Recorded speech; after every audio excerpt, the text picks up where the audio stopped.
Welcome to your sleep story. I'm so glad you're here tonight. Whatever this day carried, however much it asked, however long it felt, it is done now. You made it through. You are here. And that is everything that matters.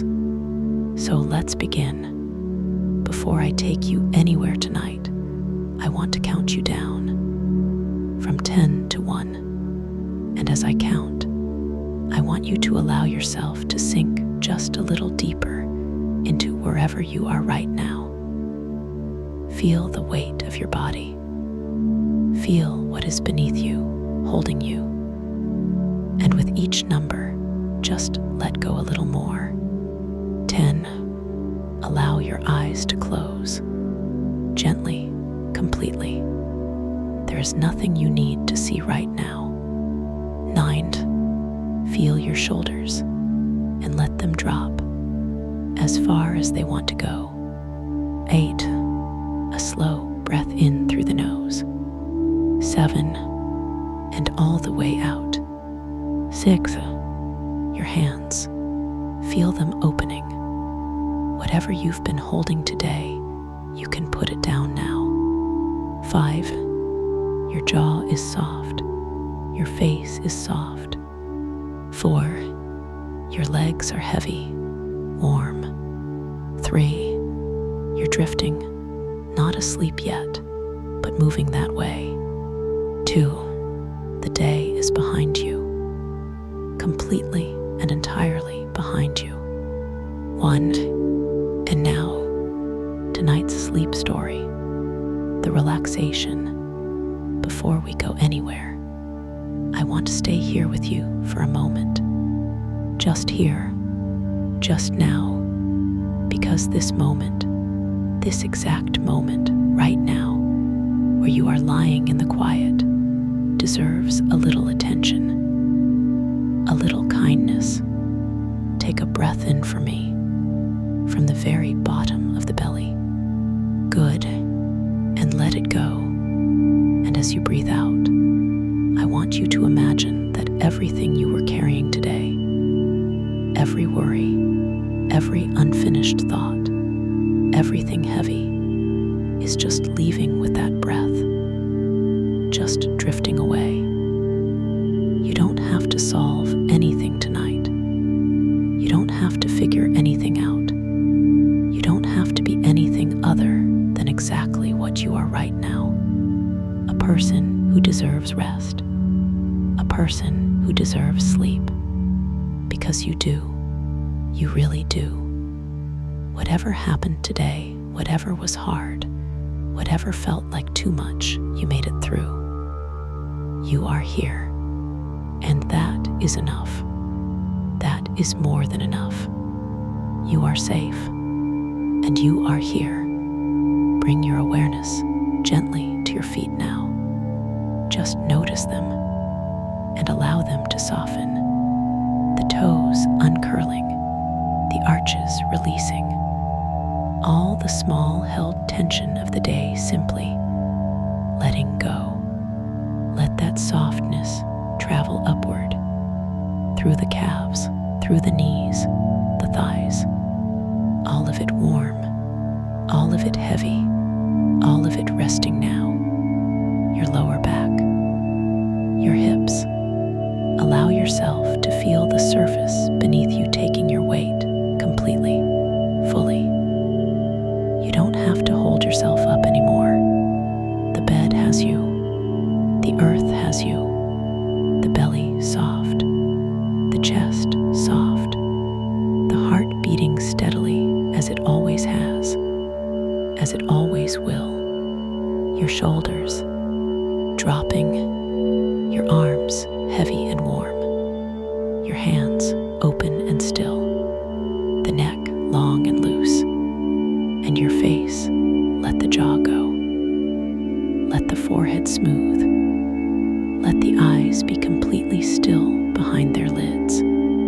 There you are, from the top of your head to the tips of your toes, completely soft, completely warm, completely You've done beautifully. Now, let me take you somewhere the world has slowed all the way down, somewhere the tide has gone out and left everything quiet and glistening and still, somewhere the boats are resting on the sand and the village is sleeping and the stars are coming out above the water. Come with me. The village. Imagine a fishing village. Small, very small, the kind that sits in a fold of the coast. A cove, perhaps, or the shelter of a headland, tucked in from the open sea, protected from the worst of what the sea can do, while still close enough to it to make a living. A handful of houses, perhaps 30, perhaps 40, not more, built close together in the way of very old settlements, close for warmth, close for community, close because the people who built them understood that in a place like this, closeness was not a choice, but a necessity. The houses are old. You can see it in them, the walls thick, the windows small and deep set, the roof lines low. Built by people who had weathered many winters here and built accordingly. Each house slightly different from the next, different heights, different colors of paint, different states of repair. But all of them the same in the essentials. All of them facing the sea. The sea, which is tonight a long way out. Low tide, the very lowest tide of the month, a spring tide, the moon pulling the water back further than usual, exposing the seabed that is almost never exposed, the sand and the rock, and the pools that exist in the hours between the tides. The village is asleep, every window dark, every door closed, the boats on the sand, and the tide out there far out, the line of it just visible in the dark, doing what the tide does, waiting, the harbor 80 low tide. You walk down to the harbor. The main street of the village runs straight to the water, or to where the water usually is. Tonight the harbor is empty. The water gone back, the harbor bed exposed, a wide expanse of dark wet sand and gravel, and the occasional rock, everything glistening in the moonlight. The smell, low tide has a smell unlike anything else. The seabed, exposed to the air salt and iodine, and the green smell of the seaweed laid bare. The particular dark smell of the mud in the deeper parts of the harbor, where the sediment has accumulated over years. It is not an unpleasant smell.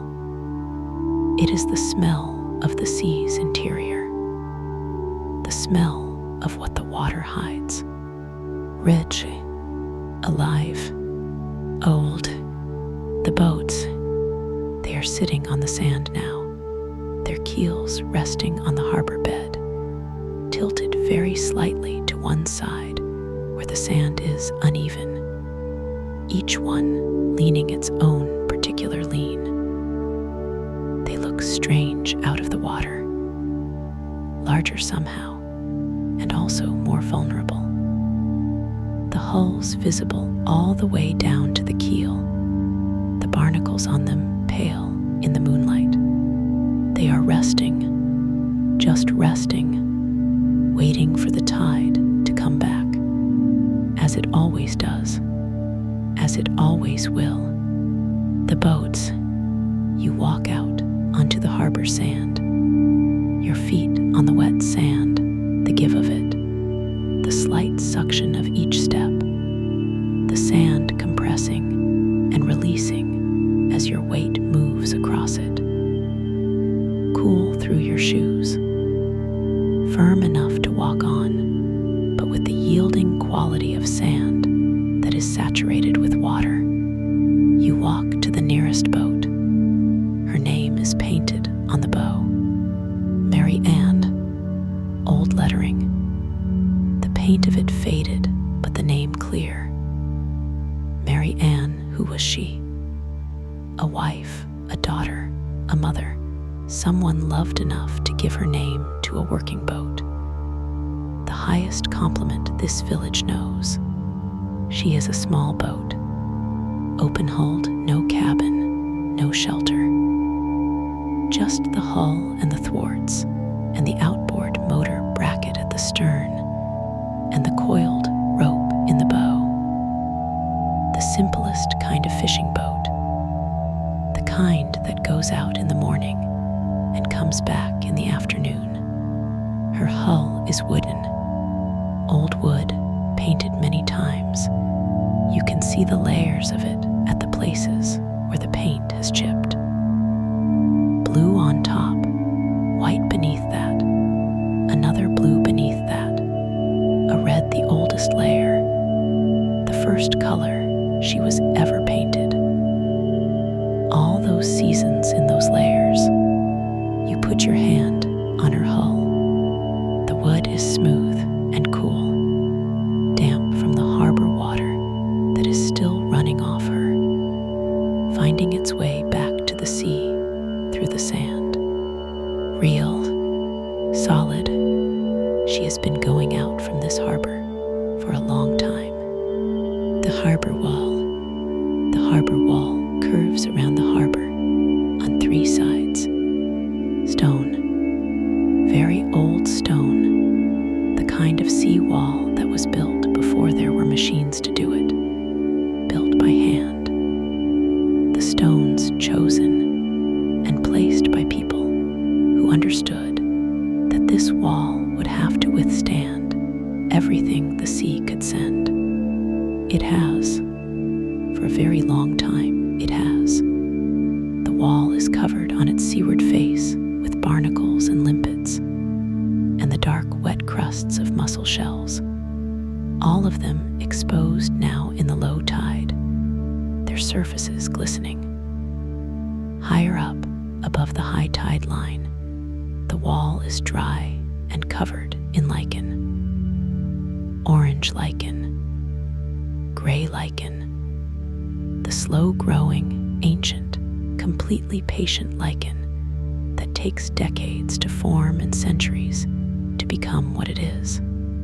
You walk along the base of the wall, the stones underfoot, some sand, some gravel, some larger rocks that the wall has shed over the years, rounded now by the tidal action.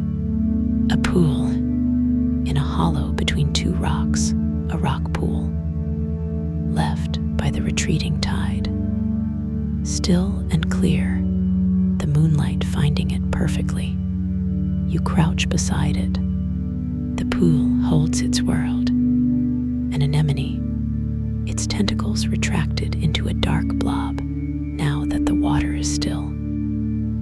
A small crab, motionless, wedged under the lip of a rock, waiting as crabs wait. A hermit crab in a whelk shell, pulled back inside, sealed. A periwinkle making its slow, determined path along the pool's bottom, all of them waiting for the tide to return. Patient, the smell of low tide. The smell is extraordinary tonight. You noticed it when you came down to the harbor. But standing out here on the exposed harbor bed, surrounded by the sand and the seaweed and the wet rocks, it is overwhelming, not unpleasant, just big, the smell of the sea's real self, the self it usually keeps hidden under the water, the self that only appears in these hours between the tides. Seaweed, most of all, bladderwrack and kelp, and the long ribbons of sea lettuce, green and brown and olive, all of them laid flat now, without the water to hold them upright, draped over the rocks in their various colors. Each species with its own particular smell, all of them together making something that is the smell of the seabed. Salt, always the salt. The salt is in everything here, in the air, in the smell of the rocks, in the taste of your lips, if you lick them. The sea leaving its mineral self on everything it touches, and something else, below the seaweed smell, below the salt, something deeper, the smell of the sand itself, of the millions of tiny organisms living in it, the lugworms and the cockles and the tiny crustaceans that live between the sand grains. The smell of the living sand, rich and dark and very faint but present. The smell of the intertidal, the world between worlds. You breathe it in, and it does something. It slows you down. Further, the village houses. You turn and look back at the village. From out here, from the harbor bed, from the low tide, the village is above you, higher than you are. The houses ranged along the top of the harbor wall and the narrow streets behind it, their backs to the hills, their faces to the sea, every window dark. The village is sleeping. It is late, later than you think. Out here in the quiet and the moonlight. The kind of late that belongs entirely to itself, that has no relationship to schedules or requirements. The houses, each one dark, each one warm inside. You can feel it from here.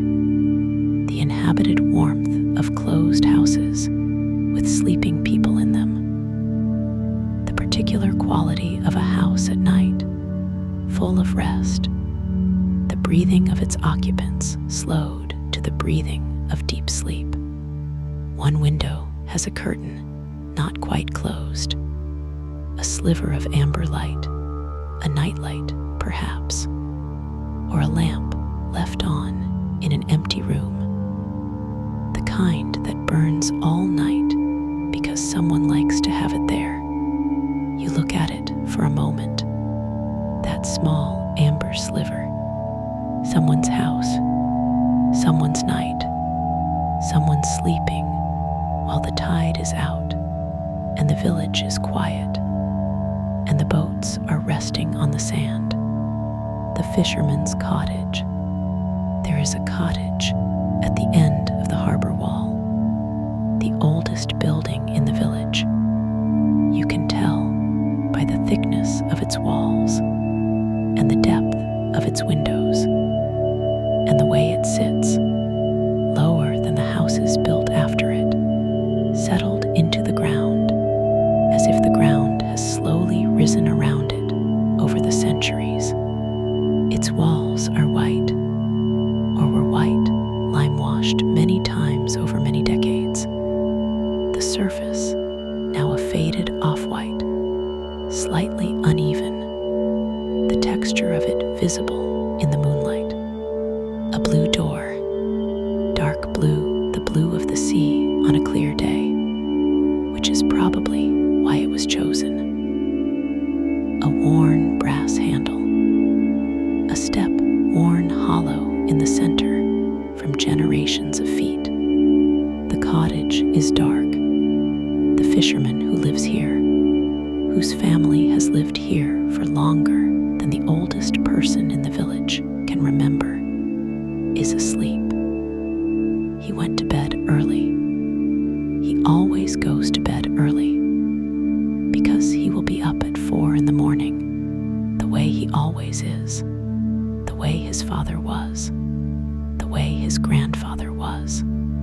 The tide will be coming back by then. The boats will be floating. The harbor will have its water again, and he will go out in the dark, before the village wakes, before the day begins, to the fishing grounds his family has always known. But for now, he sleeps, deeply, completely, in the old cottage at the end of the harbor wall.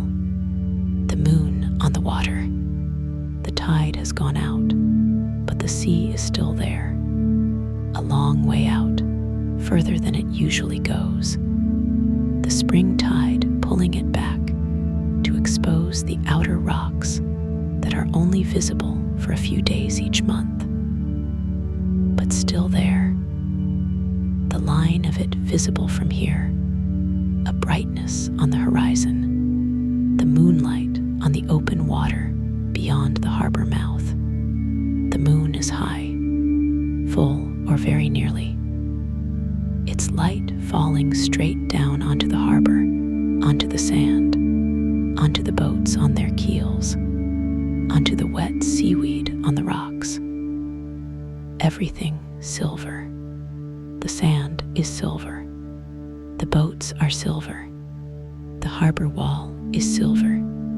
The water in the rock pool is silver. And your hands, you look at them, are silver. The moonlight makes everything the same color, the same cool, beautiful, slightly unreal color of the world, remade in silver. You stand in it. You breathe. The moonlight is not warm, but it is something. Present, certain, the same moonlight that has been falling on this harbor for as long as this harbor has existed. The same light that the fishermen have navigated by, worked by, rested under.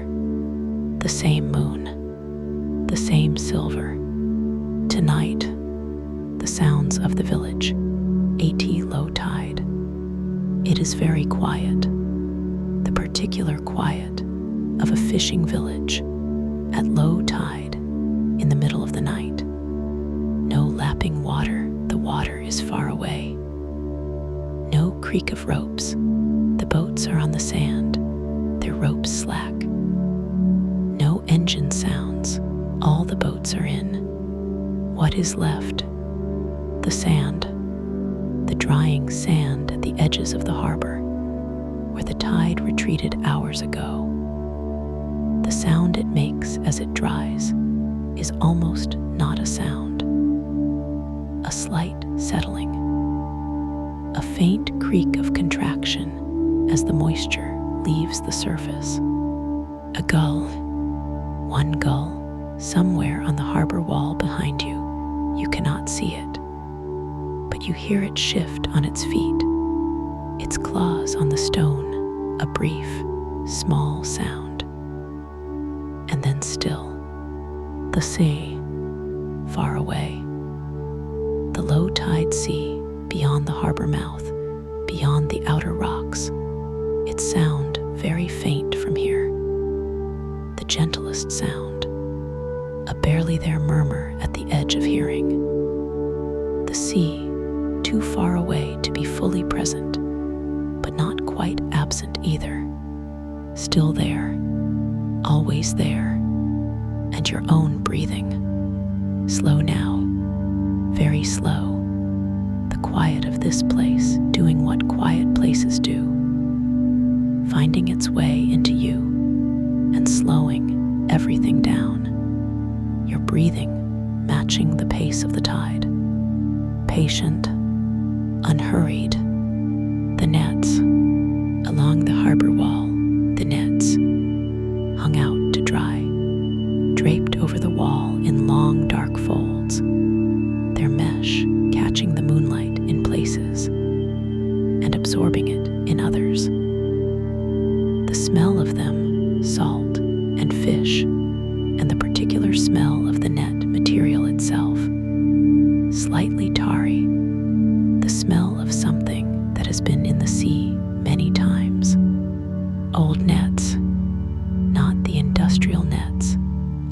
large fishing operations. Small-scale nets. The nets of a small boat working small grounds. Each net represents hours. The mending. That is the work most people don't see. The patient, careful, time-consuming work of keeping nets fishable. A net that catches on a rock, or is damaged by a large fish, or simply wears through with use, it needs to be mended by hand. With the wooden netting needle, the mesh recreated hole by hole, the repair invisible to any fish. The fisherman's wife mended nets, his mother before her, his grandmother before that, sitting in the evenings with the net spread across the kitchen table or laid out in the yard. The netting needle moving through the mesh, the repair growing steadily, the work quiet and absorbing and completely skilled. Those hours are in these nets, the hours of mending, the hours of care, hanging on the harbor wall, drying in the night air, the tide turning. You feel it before you see it, or think you do. Perhaps it is imagination. Perhaps it is simply the knowledge that the tide turns and must be turning now. But there it is, at the far end of the harbor, the lowest point, where the sand gives way to the deeper channel, a small movement, the water beginning to return, not rushing, not dramatic, just a slow, barely visible advance of the water across the harbor bed. The tide turns. It always turns. This is the fundamental fact of life in a fishing village. Not the going out, but the coming back. The tide goes out, and the tide comes back. The boats go out, and the boats come back. The day ends, and the day begins again. The reliability of it. That is what the village is built on. Not certainty. The sea is never certain, but pattern. Rhythm. The tide cycle, which is as dependable as anything in this world, which has been going on since the moon first took its place in the sky and began its long conversation with the sea. The water is returning, slowly, without hurry, as it always returns. And the boats on the sand, they will float. Not yet, in an hour perhaps, in two, but they will float. They always do. The room above the harbor. There is a room above the old net store at the end of the harbor wall. A small room up a wooden staircase on the outside of the building. The stairs steep and slightly worn. A room that has been used for one thing and another over the years. Storage. An occasional bunk for a fisherman working late. Now yours for tonight. You climb the stairs. The wood creaks slightly under your feet. The door at the top is low. You go in. The room is small and plain, and exactly right. A bed against the wall, narrow, a proper blanket on it, wool, the dark blue of a fisherman's jumper, a small table, a chair, a candle already lit, its flame perfectly still in the windless room. The window, facing the harbor. You go to it immediately. The harbor below, the sand, the boats on their keels, the wet rocks of the harbor wall, the moonlight on everything. The sea beyond the harbor mouth, bright with moonlight. The village behind you, dark and sleeping. all of it below you, all of it quiet, all of it yours. You pull the chair to the window. You sit, watching the tide return. You watch the tide come back.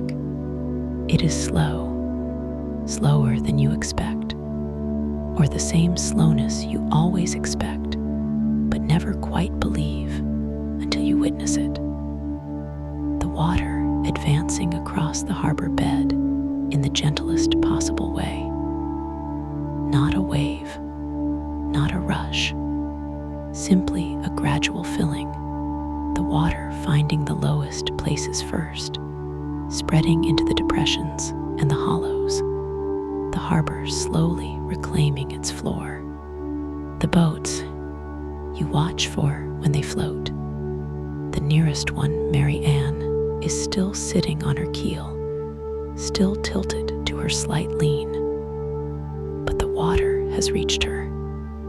It is around her keel now, around her hull, rising. And then, very slowly, she rights herself, as if waking, the lean correcting, the hull lifting, the boat becoming what she is when she is in her element, upright, afloat, moving very slightly with the water that now surrounds her. She is floating. Mary Ann is floating. The others follow, one by one, as the water reaches them and lifts them. Each one riding, each one becoming itself again. The harbor filling, the boats waking, the tide returning, growing still. The candle burns beside you. The harbor is below. The tide is coming back. You have been sitting at this window for a long time now. Long enough that the cold of the night has found its way into the room slightly. And you have pulled the wool blanket from the bed and wrapped it around your shoulders. The blanket smells of salt. Of course it does. Everything in this village smells of salt, eventually. The blanket, the walls, the wood of the chair, the air of the room. The sea finding its way into everything. You don't mind. You breathe it. If thoughts are arriving, and they probably are, because that is what minds do, they are not staying long. They come and go like the small waves now beginning to form in the harbor as the water returns. A ripple, and then still. Just let them pass. You don't need to hold any thought right now. You don't need to follow anything to its end. Just the candle, just the harbor, just the tide coming back, just the sound of the water, beginning now, very faint, the lap of it against the harbor wall far below, the sound returning with the water. Peace lives inside you. It was there before tonight, but tonight, here at this window, above this harbor, in the salt-aired quiet of a sleeping fishing village, you can feel it clearly, without anything in the way. You deserve to feel it. The bed is waiting. You have known it was waiting since you arrived. The narrow bed against the wall, the blue wool blanket, the pillows soft and slightly flat in the way of pillows that have been here a long time. You wrap the blanket tighter. You leave the chair. The window, you leave it as it is. The harbor will still be there. The tide will still be coming in. The boats will still be floating. The village will still be sleeping. You don't need to watch it. It will all continue without you, as it has always continued. You lie down. The mattress receives you. The pillow is cool for a moment, then warm. The blanket is already warm. You brought its warmth with you from the chair. Outside the window, the harbor sounds. Closer now, the tide having returned enough to bring the water sounds back. The gentle lap of it against the wall. The very slight movement of the boats on their moorings. The creak of a rope. The sounds of a harbor at night. Not silence, not loudness, just the sounds of the sea doing what it does. Reliably, patiently, always. Allow your eyes to close. Completely. There is nothing you need to see. There is nothing you need to do. The tide is coming back.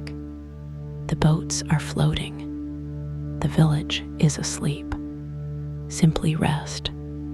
Good night. You are doing so beautifully. The day is done. You came down to this village tonight. You walked out onto the harbor sand at low tide. You stood in the moonlight among the resting boats. You watched the tide turn and come back. You sat at the window and watched the harbor fill. The village received you, as old places do, without condition, without asking anything, simply being what it is. The cobblestones and the nets and the boats on the sand and the silver moonlight and the smell of low tide and the sound of the water returning. Carry it with you on the hard days, the loud days, the days when everything feels too fast and too heavy. Remember this village. Remember the boats called by the names of loved ones. Remember the tide going out and coming back. Remember that there are rhythms in this world much older than anything that troubles you. The tide goes out. The tide comes back. Always. You know the way here now. But tonight, you are already here. The blanket is warm. The harbor sounds are below you. The village is sleeping around you. Sleep now, deeply, peacefully.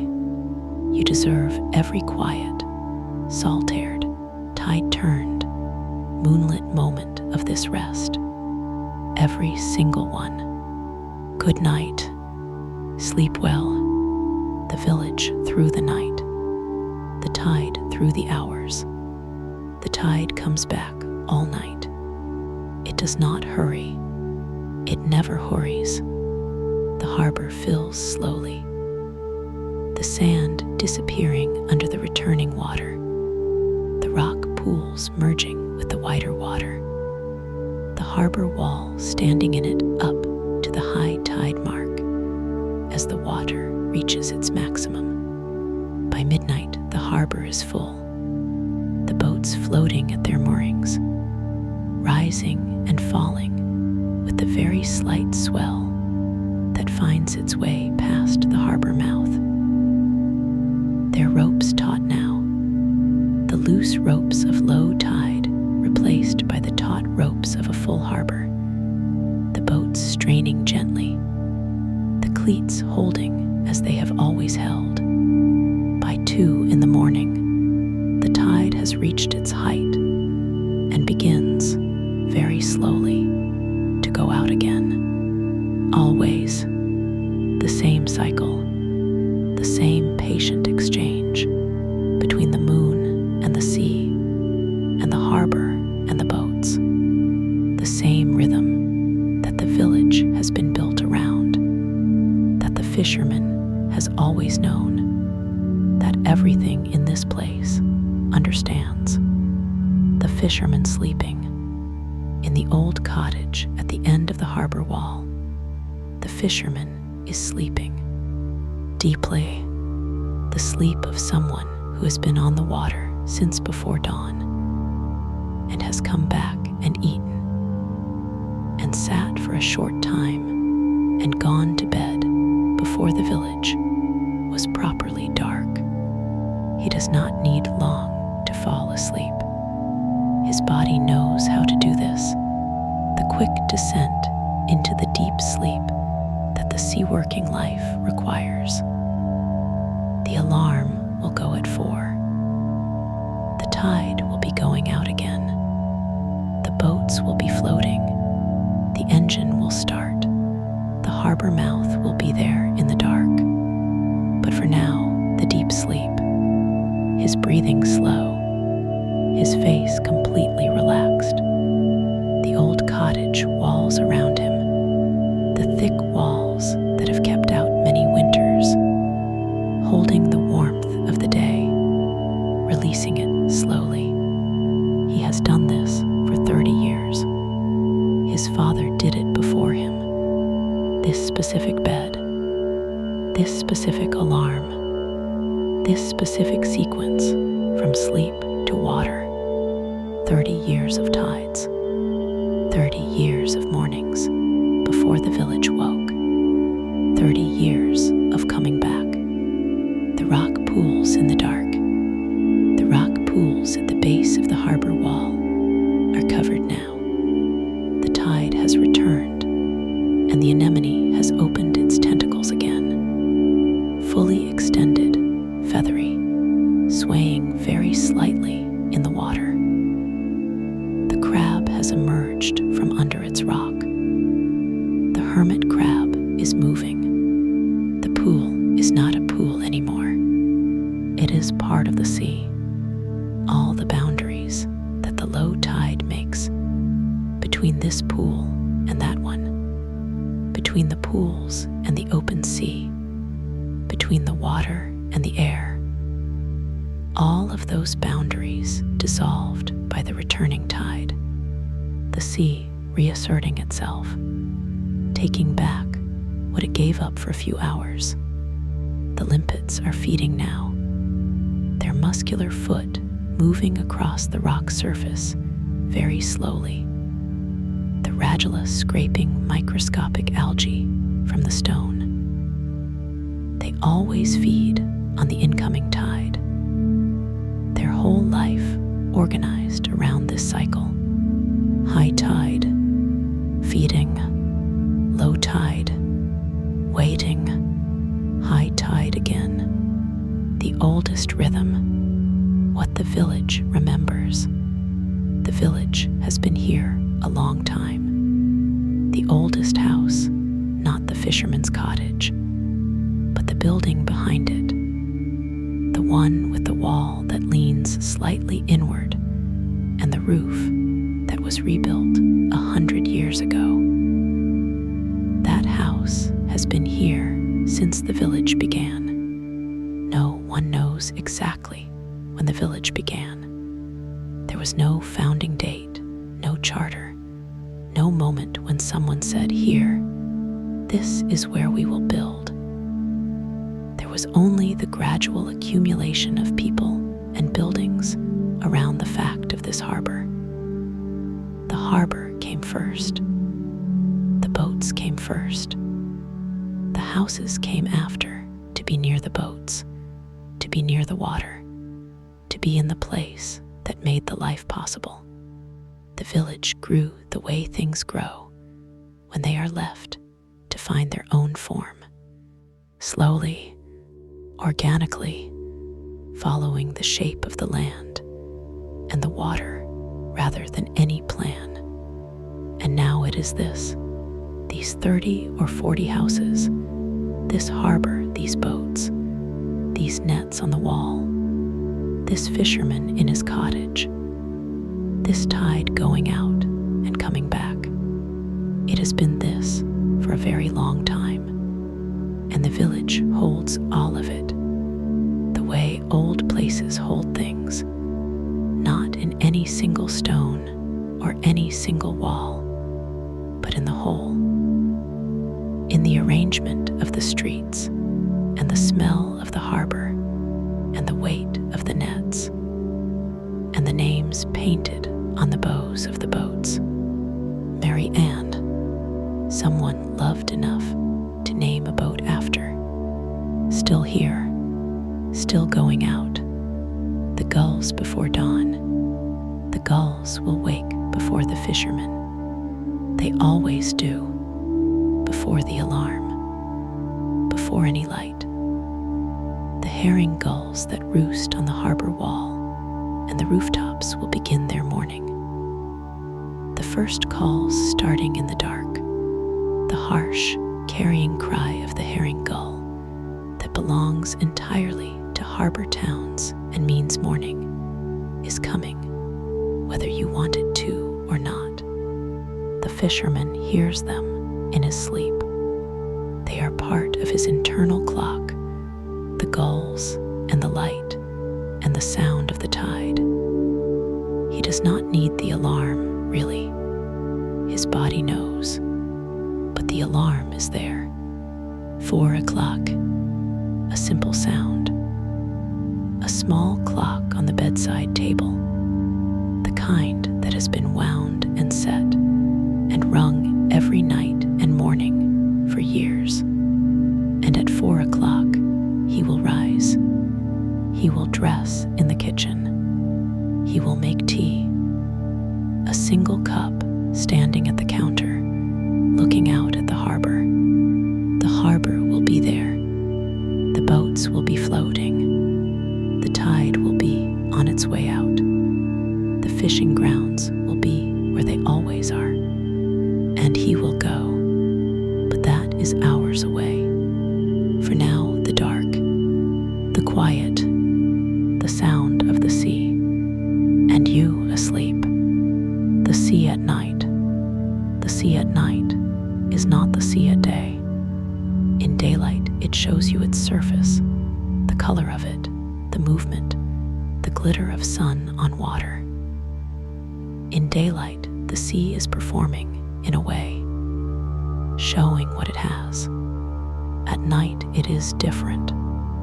At night, the sea is more itself, the surface dark and nearly invisible, the sounds of it clearer in the quiet, the long, patient sound of waves on the outer shore, audible from here as a barely there murmur at the edge of everything. The sea breathing, the depth of it. The sea here is not deep, just outside the harbor. The fishing grounds the fisherman works are shallow enough to anchor. But offshore, past the headland, the sea floor drops. Deeper and deeper, down to the places where the light has never reached, where the pressure is absolute, where life has adapted to conditions that would be unimaginable above. All of that out there, just beyond the harbor mouth, the same sea that the village has always faced, that it has always fished, that it has always feared a little and loved a great deal.